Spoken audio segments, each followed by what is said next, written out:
think we got this figured out, and we're more efficient this time around. This was probably the quickest setup yet. Wait, time out. Ben. Evan, hey. We're back. Yeah, we are back. Back in the saddle. I think we have a loaded baked potato today. Really? Yeah. Sure. We do. It's going to be a good show. I hope so. They're all good, though, in some ways. Well, they keep getting better. I mean, our best one was Greg. Hello, this is Greg. Well, yeah, I think we've had some good ones since, though. I think there's others. Evan from what, 2 weeks ago now? Yeah. That was fantastic. He was great. Yeah, those, and like we've talked before, those cover the spectrum. You know, you got the young guy and then you got the older guy, both starting up and having success pretty quickly in the lawn and landscape arena. Yeah, because Evan, he's more on the landscape, hardscape, and it helps that he knows people. Key to grow your business, and Evan will tell you, he knows a lot of people even through high school, and he lives in a very dense and affluent area. He's doing great with business. It's really encouraging to see a young guy who's 18. Yeah, go out there and kick grass, and not he doesn't really kick grass, but kick some butt and crush it. Because now I'm turning it into an older lawn care. Okay, I'm only 31, but I'll be a Greg one day, and maybe I'll still be kicking then too. So yeah. But it also, you know, he's doing this with word of mouth, which means that the jobs that they're completing have to look good because, you know, they got to be getting recommendations or be able to show pictures of completed projects in order to get some of these jobs. So, sure, doing well, and he knows the certain type of clients who like to kind of chintz out or cheap, and so yeah, and I think he's learned the hard way. Probably big time. Yeah. This year, I think they've gotten a lot smarter where any of the bigger projects, they're getting a written contract. So they don't have these people that try to, you know, go back on the original agreed upon deal. That's it. Like some of that with lawn care, I don't really do written contracts because that's just cutting grass. But when they're doing hardscape, landscape, things like that probably cost a tad more money. That's when, you got to probably contract that so they can have something written statement in case they did have to take anyone to small claims court, which I've had to do. I don't think Evan will have to do. I wish I could have learned from some of my dumb mistakes when I was his age, mowing, doing some light landscaping back in the day. But Evan won't have that problem. I'm really impressed how he's growing a really nice business though. So it's good for him, guys. These younger guys, they're ranking up the ladder and the totem pole with our industry, and it's really good that we don't have that. It's really good that we don't have lazy people coming up, and that we have hardworking people. So, props to you guys, and thanks for subscribing and watching to that. So, all right, talking about hard work, we're coming up. You know, it's almost fall, getting closer, and you know, for people that aren't from this area, sure, you've got fall cleanup coming up. So, we wanted to talk a little bit about preparation for that, and then kind of what you do for fall cleanup because we got. Leaves just will be dumping in another month, and then it starts getting cold, and then we actually have a winter season here. You know, Michigan, we might have some people down south or some people out west that don't experience that. But talk a little bit about that. Yeah, I'd argue. So, you know, we're in southeastern Michigan, guys here at Metro Detroit. I'd say we're in a cool season climate. I've been doing this almost 13 years, and the first couple of years of doing fall cleanups, we were actually picking up leaves second week of October, third week of October. Well, things have almost been because of weather trends and the changes of temperatures. The earth heats up, the earth cools down, I would argue. Leaves have been falling later and later the past 10, 12 years, and we didn't start doing full-time fall cleanups until November 15th last year, and it's been progressively getting later and later, but I think this year we'll be right on target for about the second week of November when all the leaves will begin to drop. And back in the day, how I would prep for this, I didn't have the right equipment to do it. I mean, mulching blades are great. Getting a discharge, chute blocker is awesome, guys, for really mulching up the leaves. And you can do big jobs and not suck up a single leaf if you just mulch them down to the ground, like mulch them down to just nothing, because it just turns into dust. And it's actually good fertilizer for the soil. Leaves, they absorb nutrients just over the summer. There's good dirt and stuff that gets into them, and it's actually good for the grass. I'll argue that any day, but we had the wrong equipment doing that back in the day, and I just have a mower. I'd have the Xmark side catch bag, and that thing could barely suck up a bushel of leaves. We would charge by the bag too, and we were charging like $2.50 or $3 a bag back in the day. Finally, we finally got our Xmark Ultravac bagging system. We bag up leaves with my rider. I do have my stand on, but that'll just be for mulching.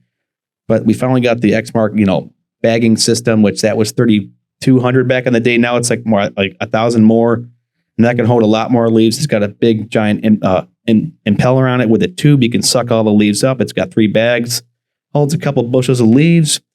What we've done before is we put them in the back of my truck, or we put them on a tarp inside my trailer, haul them away. I know some guys have, dump trailers and billy goats to suck up leaves to put them inside their trucks, trailers.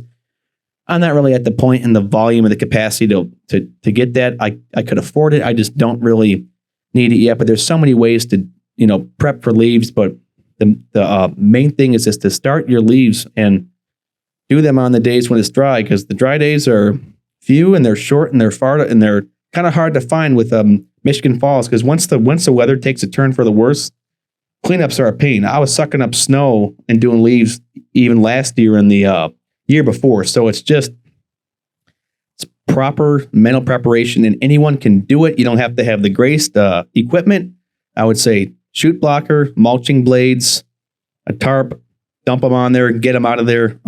That's really the dumbed down version, and you can charge by the hour or by the job. And I kind of do both, but we'll get into that in probably a different YouTube video too. I have some ideas that we'll kind of do a how to do a proper fall cleanup on low budget and not higher end equipment for 2022. So how long does it take you to do a fall cleanup for a typical lawn? It really just depends, but most on average hour and a half, sometimes 2 hours, but it's really about hour and a half. It's kind of like the big thing for that. So yeah, and I think for a lot of people it's worth it because folks throw their backs out doing raking of leaves, and you often hear of guys in their 50s, 60s that's when they have heart attacks, is when they're going out and doing the raking of their leaves. And once you start it, you get really intensely focused and you got to get it done. And some of these guys aren't in the best of shape when they're doing it. So if they can have you come out and get it done in an hour and a half, it's probably money well spent. Hour and a half, I'd say this year my new hourly rate will be maybe $100, $110 an hour. So you're looking at, $160, hour and a half, in, out, done. Funny you say heart attack. Uncle Greg, actually, on a more solemn note, we always do impressions of Greg. Yeah. But when he was starting out with me 3 years ago, he was doing fall cleanups. That's how he got into it. And he actually had a heart attack, a mini heart attack around Thanksgiving about 3 years ago. He was a tad more heavier and things like that. He's in great shape now. Well, he's not even, 3 years ago, he probably weighed only 15, 20 pounds more, but could have been the stress from the other job he was working and tough ruler that he had to work for. And so I think it was just the stress off of that and kind of riding off the waves of that. And he just had a heart attack. And so he said to change up his diet, but he ate pretty healthy. But hey, guys, it just goes to show you, fall cleanups, it's tough work. You thought mowing was tough, but standing there, backpack blower on, walking all day, get your cardio up, just be cognizant of your health though too. And it's really good cash, but just watch yourself. Even young guys, you have to. So when's the latest that you'll do a fall cleanup? I've done one on Christmas Eve before. Okay. And then my buddies, I was already wrapped up with mine. This is about 3 years ago. They were doing them mid-January. Wow.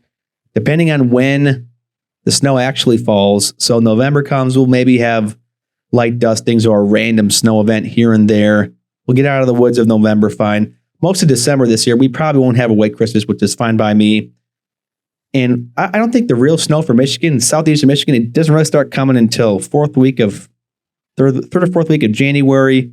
February is pretty tough. And then once we kind of get to the first week of March, the snow is kind of done. We'll do a couple of salt events, and then that's pretty much it. And so you just got to really time things out and don't overbook your cleanups. People want these done, and they're really good. It's this really good money. So yeah. Fantastic. But we've been known to have a dumping of snow in April around here. We have my mother-in-law, Hannah's mom.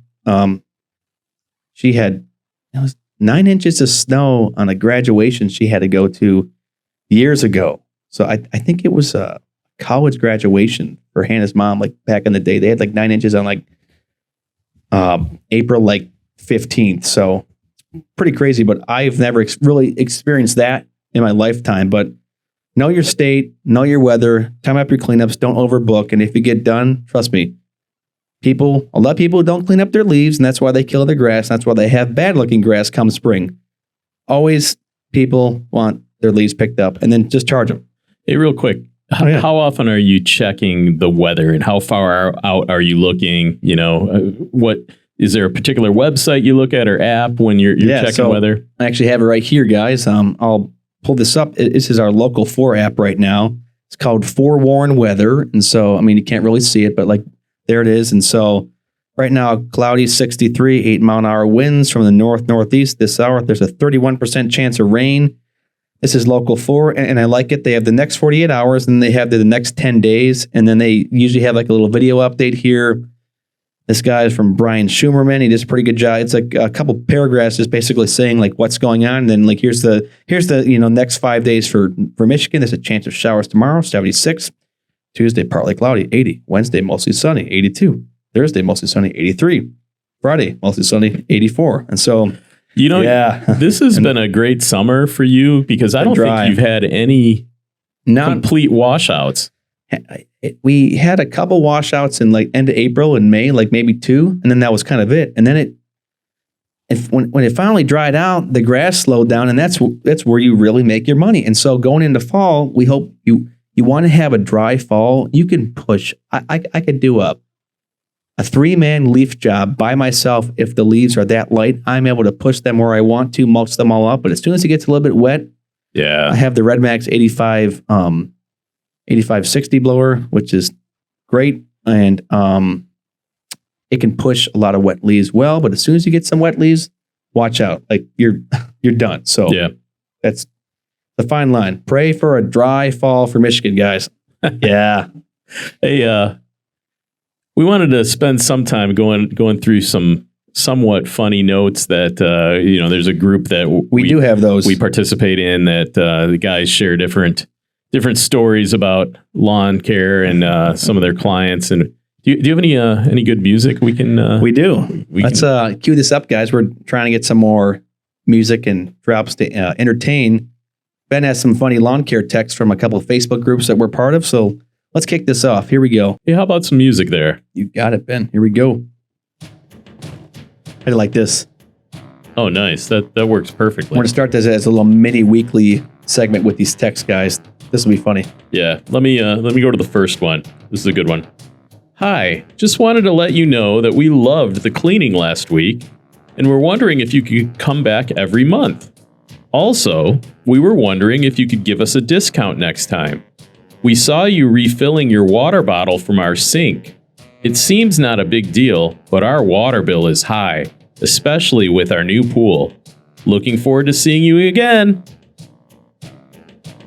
I'm almost left without words. Like my IQ, like even dropped lower than it probably is. Like I would almost smugly send, okay, I'll take off like 2 cents, 50 cents. I mean, then don't afford. It's like, that almost makes me mad. But then they're probably like decent clients, but it just filled up. I'm like, what? Like a 16-ounce water bottle probably versus like, okay, so I don't know how many thousands a gallon pool. Yeah, so like a 16-ounce water bottle will from the sink or like wherever they filled it would cost them like 2 cents to fill. Like I would call them like you're joking, right? This cannot be real. It sounds like we're in the Twilight Zone. Oh gosh, almost makes me mad.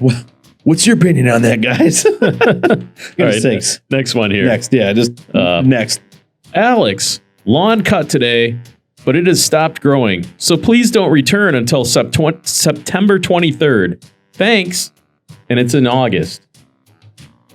I think I remember seeing that post, and that was posted like 2 weeks ago. Yeah, so like the guy's like, don't come back for another 5 weeks. And I guarantee you the lawn actually grows. The longest I would ever mow, like, delay mowing is 2 weeks, but I've phased out bi-weekly services. So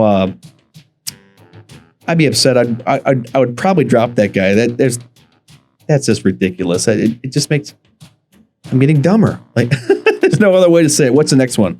Anyone have the customer who inspects your work every single time you mow? And then we have a couple of responses.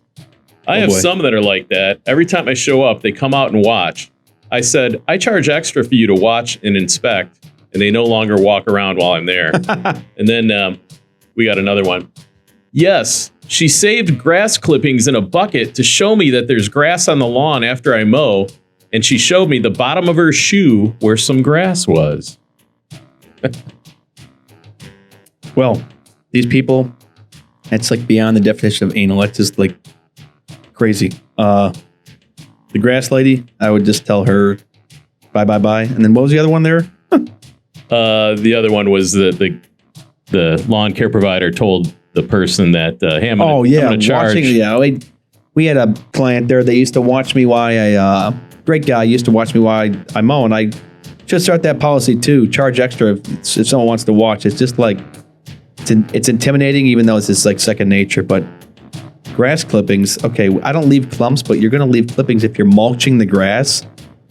Man, some of these clients just make you feel just dumb. Like I'm just getting dumber.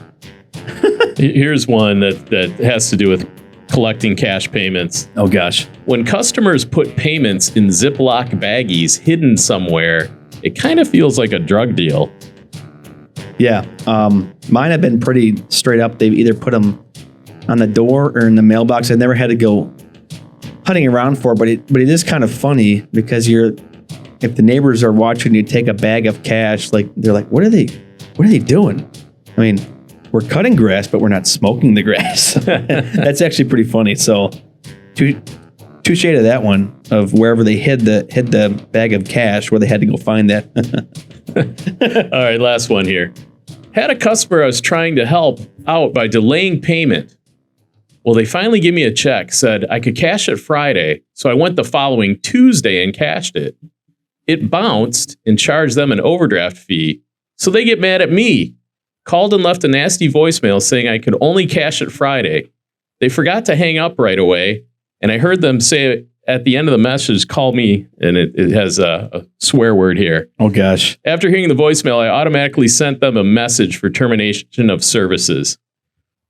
You ever have anything like that with bounce checks or customers saying, hey, here's a check, but only cash it on this day? Yes, I did have someone that did that. They cut me a check and it was like Thursday. It's like, oh, wait till next Tuesday. I'm like, what? I'm like, bro, I need the money. I'm like, bro. I need the money. There's people that tell me to wait to cash checks. I'm like, then don't give me the check if you're going to tell me to wait.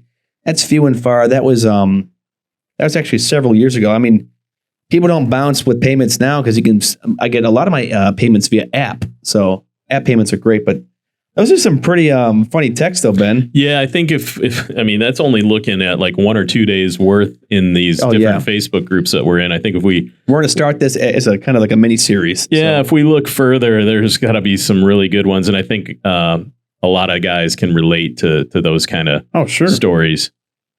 I really haven't had anything too ridiculous about like the water one. Like don't use our water because we have a pool and our water bill's high. No one's ever, complained to me about that. I did weed whip a guy, had like a walking light up to his front porch there, like a patio, like a pathway light. And the way this guy had his lights set, they were in the grass, but it was just far enough in where you had to whip around it.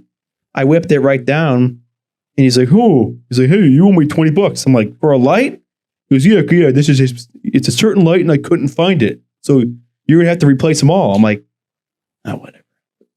Good account. So I just discounted him $20, but I'm usually pretty, I pretty much stand on my hill with people over, kind of ridiculous things, but never like that though. So, I mean, there's crazy people out there, but those are entertaining. Yeah, they are entertaining. Hey, last thing real quick, and this is a curveball because we didn't talk about it. Throw it. But I know you probably don't do much book reading while you're in the busy season, but have you been reading any books lately or anything good? What was the last one you finished? Well, I was reading a Rich Dad, Poor Dad Wealth Ability book. Is that Robert Kiyosaki or? Yeah, it's a Kawasaki, and it's by Tom Wheelwright, I think. Okay. Yeah, it's by Tom Wheelwright. It's a wealth ability book. He's a CPA, and he teamed up with Kawasaki or Kawasaki, and so I almost finished it. It was good insights about how to basically lower your taxes, not just for lawn care, but just in life general. And he was kind of arguing that the tax code is written in such a way, if you know it, you can pay the least amount of taxes. There's a lot of guys just really don't know how to do that. And us self-employed guys, if we're honest, I think there's a lot of dishonesty here in my industry. There's so many hacks out there that just get paid cash only. That's why you have these low baller hacks that charge like $8 to $10 less. And they have a ton of lawns because they're just doing cash only and they're just cheating through. But then with self-employed, we're paying like Social Security, like 2 ends of Social Security and FICA or something like that. So we get killed. But the book was good. I'm trying to hop into more audiobooks, but I've really been listening to a lot of podcasts lately too. So Undaunted Life by Kyle Thompson is still up there for just this godly man wisdom as you're on the mower, and how we can influence that with our lawn care base here too. So yeah, I actually just finished a book that was recommended on Undaunted.life. He's got like a top 100 book. What do you like about that, Ben? He's got the 100 top books that every modern Christian man should read. And he has them in different categories. So I read one that was called Fearless, which was about... Who wrote that? It's by a guy named Eric Blem, but it's about a Navy SEAL. He likes his Navy SEALs. Oftentimes he has Navy SEAls on there. But I think they usually have really interesting stories. And this Fearless, I highly recommend. It's about 250 pages. It doesn't take long to read. It's the story of quick read of a Navy SEAL who overcame a lot just to get into the Navy to begin with, but then to go through the SEAL program and then the DevGru, which is the SEAL Team 6 type thing. Oh, really? And he actually got killed while in Afghanistan. But those guys are crazy. It's a great story. I recommend it. It's on Kyle Thompson's top list. I think it might be the top book on his list. Really? We'll have Darren someday talk about it, because we're also supposed to have another reoccurring guest. Maybe he'll actually listen to this episode, but Darren will give a 2 to 5 6-minute biblical charge to not only men but women too, in the business owning community and lawn care and this general work, for life though too. It's kind of a little mini Bible study in about 2 to 6 minutes, is to kind of kick our butts for the upcoming week. Is our episodes usually drop on Tuesdays, Monday or Tuesday. I think this one will probably go up Tuesday afternoon. So, but this is what we need right now. Guys need to be encouraged biblically. That's number one most important with this podcast though too. Yep. So that's my little book review. We'll get Darren to give a more in-depth one, because I know he actually bought like 25 copies of this book reads to hand out to people that work for him. Did he really? Yeah, because it's a good book. It could be for anyone. He bought 25 copies of the Navy SEAL book to hand out to his work people. Yes. Did he? So he talks like this, guys? Here's a book I'd like to give you. Did I hand one to you or no? Or did I make you buy it? I bought it on eBay for like $4. Yeah. That's pretty good. I bought it. Well, Darren probably bought his on Amazon, or they probably have like a bulk buying section. But comment your favorite audiobooks to listen to while you guys mow or work in your other jobs as well. Or podcasts. We're always looking for new podcasts to listen to. Give us more links to podcasts, guys. Yeah, and go out there and rate this one. We need that. And if you're looking to get into podcasting, send us a message. We can give you some tips that we've learned along the way. In our email, and I think it is, I have it up there, guys, but if you ever want an email for questions here, let me pull this up here really quickly. I think it's just turfnerdspodcast@gmail.com. Yes, turfnerdspodcast@gmail.com. But we do have some guests coming up, so that'll be a really good thing. So, and when we do have a guest on, it'll be like this. Hey, it'll be golden. So nice. We're kind of testing out like the drop board here. So we do have some other couple funny sounds. And on that note, guys, we'll see you next week. All right, have a great week.